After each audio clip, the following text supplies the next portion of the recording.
Bonjour à tous, je suis Axel de Apprendre Excel et dans cette vidéo je vais vous montrer comment créer un formulaire de saisie sans passer par le user form. On va voir que dans certains cas on peut créer des formulaires de saisie relativement simples en utilisant un formulaire avec une petite macro. Dans mon exemple, j'ai un formulaire pour saisir les nouveaux salariés d'une entreprise. Donc ici j'ai mon formulaire, j'ai ici ma liste de salariés et l'objectif c'est de saisir ce formulaire pour ajouter un nouveau salarié. Ici, hormis toutes les cellules de saisie, toutes les autres cellules sont verrouillées pour ne pas venir modifier le formulaire. De plus que ça sera plus rapide pour la saisie. Par exemple, ici, je vais saisir un nouveau salarié. Je n'ai qu'à mettre son prénom. Je vais mettre son nom. Ici, lorsque j'appuie sur Entrée, ça m'amène automatiquement au champ suivant. Pour le service, j'ai créé une liste déroulante. Donc par exemple, imaginons qu'il soit au contrôle de gestion. Le poste, comme il y a différents postes, ici, il vaut mieux ne pas créer de liste déroulante, puisqu'il peut y avoir vraiment des postes très spécifiques en fonction du service. Ici, par exemple, on va dire que c'est un assistant. Le dernier diplôme qu'il a obtenu, donc ici, j'ai fait une liste déroulante. On va dire que, par exemple, il a obtenu une licence et sa date d'entrée au sein de l'entreprise. On va dire qu'il est rentré le 1er janvier 2019. Ensuite, il ne reste plus qu'à cliquer sur « Ajouter le salarié ». Ça nous l'ajoute automatiquement dans notre liste de salariés, donc on voit qu'il était ajouté, ça a bien rempli les champs, et le formulaire est de nouveau prêt à l'usage avec donc la première coche qui vient se sélectionner automatiquement, la coche prénom. Comme ça on peut directement ressaisir un nouveau salarié. Donc c'est ce que je vais vous montrer dans cette vidéo. Mais tout d'abord, si vous souhaitez recevoir ce sujet sur Excel, avec d'autres cours sur Excel, avec sujets corrigés et vidéos de formation correspondantes, il y a un lien dans la description, vous n'avez qu'à cliquer, saisir votre email et vous recevrez tout ce contenu gratuitement par email. Et pour ceux qui veulent aller plus loin, il y a des formations complètes pour apprendre Excel.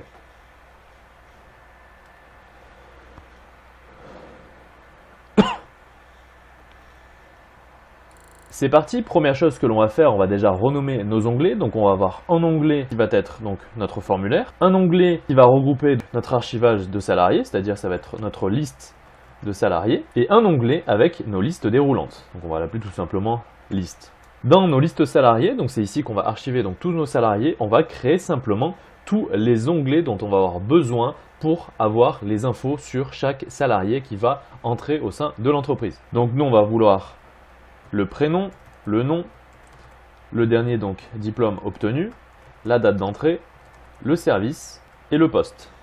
On va simplement maintenant venir mettre en forme notre tableau. On va par exemple utiliser ce style-là de tableau, donc on a donc des en-têtes et on va simplement venir par exemple changer notre couleur juste ici. On va un petit peu agrandir les champs pour que tout puisse rentrer. On va directement mettre notre date d'entrée en format date pour toute notre colonne. Voilà, donc on va le mettre en date.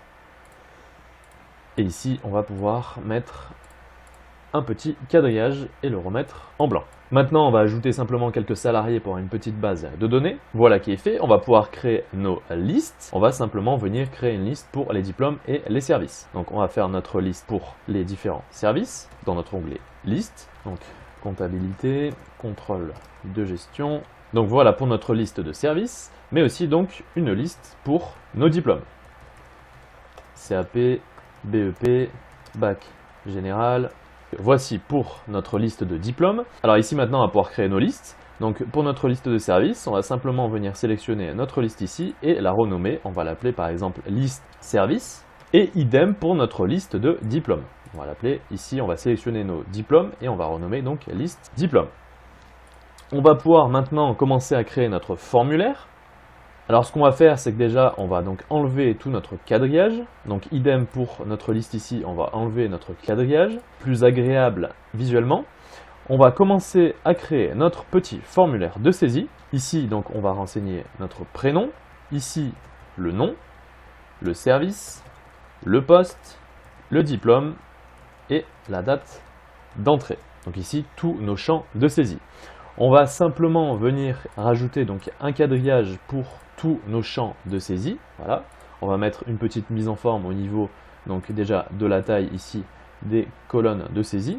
On va mettre par exemple en 20 en largeur de colonne. Ici, on va mettre toutes nos en-têtes de champs de saisie en gras. Ici, on va mettre un titre à notre formulaire. Voilà, donc ici, on va fusionner. On va par exemple l'appeler formulaire nouveau salarié.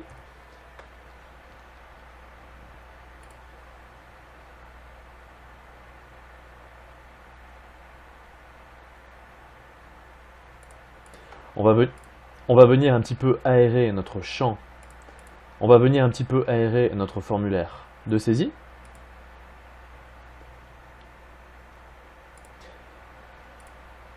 On va simplement venir mettre du quadrillage, le centrer, augmenter un petit peu la taille, le mettre en gras. On va aussi changer la couleur ici. On va mettre par exemple cette couleur là et mettre notre texte en blanc. On va venir un petit peu aérer notre formulaire de saisie en espaçant un petit peu plus les champs de sélection. Voilà, on va mettre une petite couleur sur notre formulaire. Et pour faire ressortir nos champs de saisie, on va venir les mettre en blanc. On va rajouter aussi un petit quadrillage. Il ne nous reste plus qu'à créer nos listes. Donc par exemple ici on a fait une liste pour le service et le diplôme. Donc on va venir sélectionner notre cellule service. On va aller dans données, validation des données, autoriser liste. Alors ici soit on connaît le nom de sa liste, soit on appuie tout simplement sur F3 et ici il y a toutes les cellules que l'on a renommées qui vont apparaître. Donc ici on est dans le service, on va bien venir sélectionner liste des services. On va appuyer sur OK, on va faire même chose pour nos diplômes, donc données, validation des données, liste, F3, liste des diplômes, OK. Maintenant il ne nous reste plus qu'à créer notre macro pour venir archiver les salariés que l'on va saisir dans notre formulaire. Pour cela, on va saisir un exemple pour que ce soit plus facile à insérer dans notre liste de salariés. Voilà, donc ici par exemple, ça nous permet aussi d'agrandir la taille de notre formulaire de saisie. On va mettre ça, hop, bien en forme. Ici, donc il ne faut pas oublier, si ce n'est pas déjà fait, de bien le mettre en format de cellule en date. On va commencer donc à créer notre macro. Le but, nous, simplement, c'est de venir prendre toutes les données que l'on a dans notre formulaire de saisie et de venir les archiver dans notre liste de salariés juste ici. Et ensuite, de remettre à zéro notre formulaire en repartant de la cellule que l'on souhaite utiliser en premier pour les prochains salariés. Donc nous, à chaque fois, on va commencer par le prénom. Donc l'idéal, c'est d'atterrir sur la cellule prénom dès qu'on aura fini d'archiver notre salarié. On va commencer, donc on va aller dans l'onglet développeur. Si l'onglet développeur n'apparaît pas, il suffit d'aller dans fichier, options, personnaliser le ruban et de bien cocher donc l'onglet ici développeur. Maintenant que notre onglet développeur apparaît, on va aller dans développeur, enregistrer une macro. Notre macro, on va l'appeler par exemple création nouveau salarié, ok. Donc là, l'enregistrement commence, donc tout ce qu'on va faire à l'écran va se reproduire par la suite. Ici, donc, il faut bien que dans la macro, Excel comprenne qu'on va partir donc, de l'onglet formulaire. Donc l'onglet formulaire, pour qu'il comprenne qu'on part de cet onglet, il faut bien cliquer sur une cellule qui appartient à cet onglet, comme ça Excel va se situer. Ensuite, on va aller dans liste salariés. Ici, dans liste salariés, on va insérer une nouvelle ligne. Alors ici, ça se met automatiquement en forme en blanc, mais si ce n'est pas le cas, n'hésitez pas à bien le remettre en blanc ici et à remettre le quadrillage. Comme ça ici, même si vous changez la couleur du remplissage de l'entête, eh bien votre tableau sera toujours en blanc et avec donc votre quadrillage. Mais ici pour nous ça a marché directement. Ensuite on va aller dans l'onglet formulaire et on va simplement venir copier toutes nos données. Donc on va bien cliquer sur prénom ici, on va faire CTRL-C, on va venir le coller ici dans notre onglet liste salariés et on va toujours faire des collages spéciaux en valeur. Et on va faire cela pour tous nos champs de saisie. Le nom, le diplôme, la date d'entrée, le service et le poste. Alors ici par contre, lorsque vous créez donc votre macro, il ne faut surtout pas venir changer des paramètres de taille ou de mise en forme durant la macro. La macro doit être uniquement destinée à venir copier les informations que l'on a dans notre formulaire pour venir les copier dans notre liste de salariés. Mais tout le reste, il ne faut pas modifier des mises en forme ni agrandir des tailles, puisqu'après, à chaque fois que vous allez utiliser la macro, ça va venir à chaque fois que vous modifiez les tailles. Donc ici, on vient simplement copier nos données que l'on a dans le formulaire pour venir les copier dans notre liste de salariés. Maintenant c'est fait, on a copié donc toutes nos valeurs. On va pouvoir venir supprimer toutes les données que l'on a remplies dans notre formulaire de saisie pour tout simplement le remettre à zéro pour rentrer un nouveau salarié par la suite. On va venir donc uniquement sélectionner nos champs de saisie, supprimer toutes les valeurs saisies. On va se mettre sur le champ de saisie prénom, puisque c'est le premier champ que l'on va saisir pour le prochain salarié. Et on va venir pouvoir arrêter l'enregistrement de notre macro. On va pouvoir insérer un bouton pour lui affecter notre macro. Donc on va créer notre bouton. Donc dans développeur, insérer et créer un bouton. On va sélectionner notre macro création nouveau salarié. On va appuyer sur OK.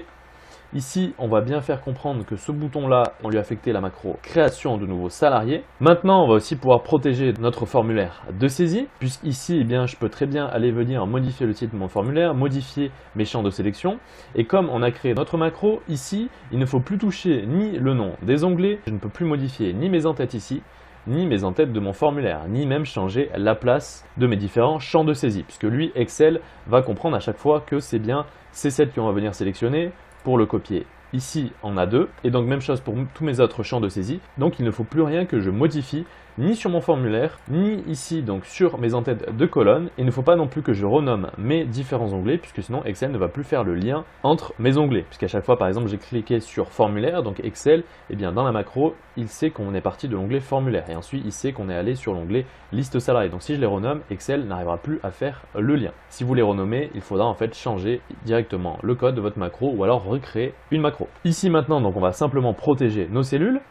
Alors, par défaut, toutes les cellules sont verrouillées, donc on va simplement déverrouiller uniquement les cellules de nos champs de saisie. Donc on les sélectionne toutes, on fait un clic droit, format de cellule, protection, et on va donc les déverrouiller. Puisque par défaut elles sont toutes verrouillées, on va les déverrouiller et on va venir aller dans l'onglet révision, et on va protéger notre feuille. On peut par exemple chiffrer avec un mot de passe ou non, donc pour l'exemple on ne va pas mettre de mot de passe, et on va venir simplement autoriser les utilisateurs à sélectionner ici les cellules déverrouillées, c'est-à-dire qu'ils ne pourront pas sélectionner les cellules qui seront verrouillées, donc ils pourront uniquement sélectionner les cellules des champs de saisie. On va appuyer sur OK.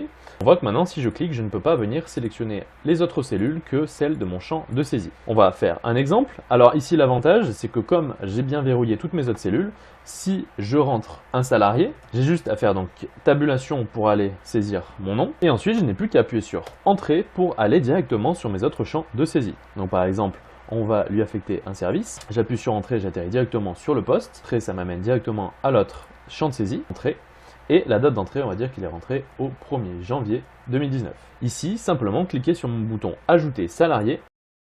On voit qu'ici, donc, ça m'a ajouté le salarié, ça a tout remis mes champs à 0 et ça vient atterrir sur le champ de saisie prénom. Donc ici, je suis directement prêt à pouvoir rentrer un nouveau salarié. Et ici, si je vais dans liste salarié, on voit que Lucie, le nouveau salarié que je viens juste de saisir précédemment, c'est bien créé et c'est bien renseigné dans mon onglet liste salarié. Maintenant, je suis libre de faire toute modification hors modification d'en-tête, mais je peux par exemple agrandir mes tailles de colonnes, changer mes formats de cellules, mais en aucun cas je dois modifier ni rajouter par exemple ici une colonne, ni modifier le titre d'une de mes colonnes. Par exemple, je ne peux plus intervertir poste et service, puisque ici, si je mets par exemple poste ici et service ici, eh bien ma macro va quand même venir mettre mon service dans la cellule E2 et mon poste dans la cellule F2. Donc il ne faut pas que je modifie mes en-têtes une fois que ma macro est créée. Et par ici, je ne peux plus venir modifier donc mes en-têtes de formulaire, mais de toute façon, ici, comme on a verrouillé nos champs, on ne peut plus venir les modifier. Et ici, dans mes paramètres, j'ai mes différentes listes que je vais utiliser pour mon formulaire.